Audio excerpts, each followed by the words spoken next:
The film begins with Adam Clay, a tenant who works as a beekeeper for a retired teacher named Eloise Parker. One day while tending to his duties, Eloise's laptop screen suddenly freezes. Following the on-screen instructions, she calls the number displayed seeking assistance but instead connects with Boyd, the mastermind behind a phishing scam. Boyd skillfully guides her through the process of installing rogue software that enables him to access all her bank accounts, including her pension and a charity account she manages, which he notes has over $2 million. Boyd initially pretends to refund her $500 antivirus subscription fee, but instead transfers $50,000 to her, prompting Eloise to wire the funds back to him using her transaction password. Meanwhile, Boyd prepares his team to drain all her accounts as soon as Eloise inputs the master password that grants them full access. After a moment of hesitation, Eloise succumbs to her emotions, swayed by Boyd's promise that she wouldn't lose her laptop's data, including precious photos of her children, if she had it checked. As soon as she enters the password, her laptop screen goes dark while Boyd and his crew clean out her accounts and celebrate their victory. Once she realizes her grave error, guilt floods over her as she struggles to accept the loss of all her money. With a jar of fresh honey for Eloise, Adam visits her later that evening, only to find the smoke alarm blaring in the kitchen. After silencing it, he grabs a knife, expecting an intruder. As he explores further into the house, he discovers an abandoned gun, leading him to conclude that Eloise was unable to cope with the situation. Distrustful of Adam, Eloise's daughter, FBI agent Verona Parker, swiftly arrests him. It is only then that she comprehends the reality of losing her mother. Unwilling to accept that her mother could have acted in such a manner, Verona has Adam detained for additional questioning while she searches Eloise's home, stunned to find that her mother's bank accounts have been completely emptied. The following morning, Adam returns after being cleared, and Verona apologizes for her previous actions, inviting him for coffee. She informs him about the scam that ensnared Eloise. When Verona expresses her intent to pursue those responsible for her mother's demise, Adam excuses himself to tend to the hive. To his surprise, he calls in a favor from the beekeepers, a mysterious group he previously worked with, and obtains the address of a call center. Adam heads there with the intention of destroying the establishment. When confronted at the entrance by security guards, he easily takes them down and commandeers their weapons before entering. After signing in at the reception, he confronts the staff, compelling them to vow never to prey on the vulnerable again. He then begins dousing the call center's equipment with gasoline as the employees hastily evacuate. The manager, Mickey Garnett, who had impersonated Boyd during his conversation with Eloise, arrives with more security guards, but none prove to be a match for Adam, who quickly incapacitates them. He then calmly assembles an explosive device before exiting the building, watching the destruction unfold helplessly. Later, Mickey contacts his superior, Derek Danforth, to report that the building has gone up in flames. Mickey consults his head of security, Wallace West, on how to retaliate. As a former CIA director, Wallace opts to let law enforcement handle the situation instead of intervening himself. Derek instructs Mickey to track down Adam for elimination. Meanwhile, Verona's colleague Matt Y calls her to the site of the call center, where she discovers that the fire has erased all CCTV footage. The only information available comes from the receptionist, who reported seeing a man in his 40s overpower security before entering the call center. As Mickey reviews their latest victims, he shows up at Eloise's home with a group of armed men and spots Adam. They follow him to the beehives, destroying them in retaliation for the call center's destruction, and then head toward the barn to confront him. However, Adam approaches them from behind and silently eliminates one of the men before moving on to the next. Once he has taken down the last one, Mickey realizes the peril he is in and attempts to calm Adam.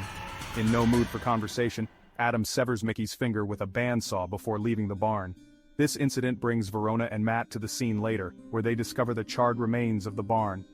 Noticing that the victims from the barn were linked to the call center, Matt questions whether one person is behind both fires.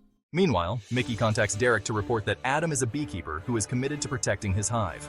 At that moment, Adam arrives and drags Mickey out of his vehicle, tying him to Adam's truck.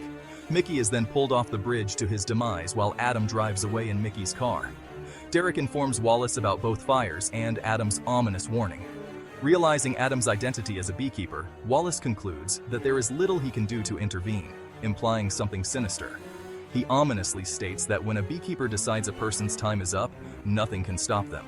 Provoked by Derek's implication of his ineffectiveness, Wallace reminds Derek of his agreement to cooperate with Danforth Enterprises to safeguard his mother's reputation, regardless of the myriad of troubles her son finds himself in. At the FBI field office in Boston, Verona proposes that the destroyed call center might be one of many within a larger system and questions if they can locate a central office. Just as Matt considers the possibility of Adam being part of a classified program, given the lack of information about him, he learns of Mickey's fate and rushes over with Verona, witnessing Derek's anxiety. Meanwhile, Derek's mother, Jessica Danforth, speaks with Wallace and persuades him to help rather than stand back, promptly contacting CIA Director Janet Harward. Wallace informs her that Derek is in peril with a beekeeper. Meanwhile, Verona and Matt observe that Mickey's finger has been severed. Using her connections, Janet reaches out to the beekeepers and discovers that Adam has retired from the organization, relaying this to Wallace. She also mentions that the current beekeeper will address the situation, suggesting there's no cause for concern. However, Wallace counters that this complicates matters further, as the current beekeeper is an unusual character who should have already been dealt with. At the same time, the beekeepers receive orders to eliminate Adam. Undertaking the mission herself, the current beekeeper, Annette, tracks Adam to a gas station and opens fire without hesitation. He skillfully subdues her until she is armed with a military-grade minigun. Distracting her by striking her hand, Adam ignites the gas station and severs Annette's finger as a trophy, before leaving her to perish in the flames while he steals a car to escape. Janet updates Wallace that the beekeepers have chosen to remain neutral in the conflict. The next morning, Verona and Matt arrive at the scene of the burnt gas station and notice the minigun attached to Annette's vehicle. Matt points out the odd coincidences, mentioning that, like Adam, he cannot find an AET in any commercial or government databases.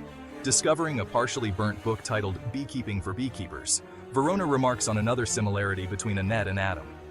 On another front, Wallace has assembled a team of ex-special forces to brief them on the organization known as the Beekeepers.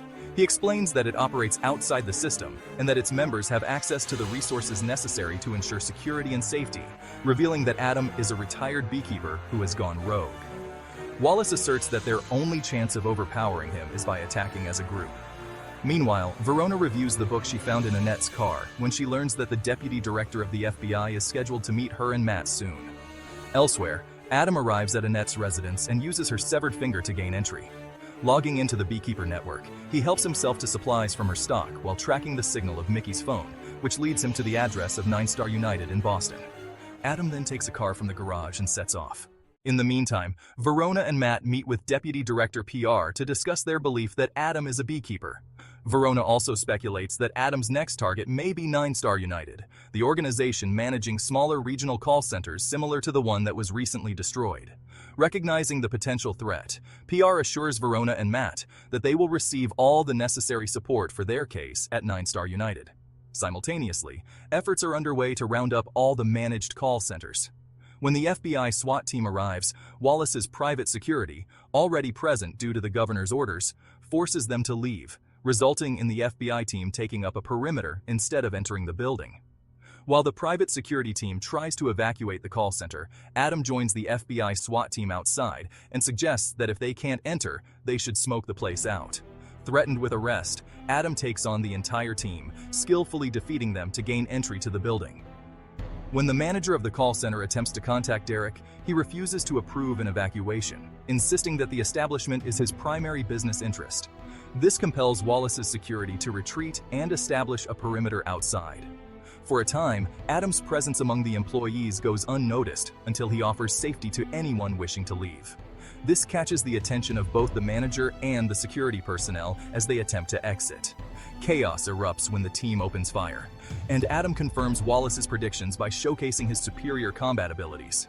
Activating the fire alarm, he overpowers the leader and eliminates most of his team with his weapon before finally incapacitating him with a fire extinguisher. Just then, Verona and Matt arrive and enter the building with several troops. While Adam sets a trap for the remaining private security team, he lures them into an elevator and detonates the explosive he had planted there, effectively wiping them out.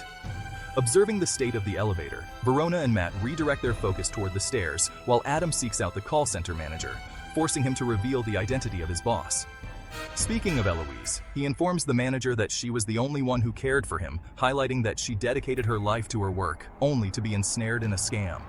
Adam discovers that Derek is the boss just as Verona arrives at the call center and calls out to him. She insists that the law exists to protect individuals like Derek, but Adam counters that the law only remains relevant until the system collapses. Verona follows him outside, where Adam encounters Matt, whom he spares for the sake of his children. Adam moves forward while Verona joins Matt.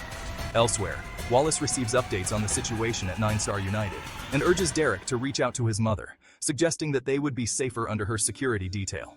It is revealed that Derek's mother, Jessica Danforth, is the President of the United States.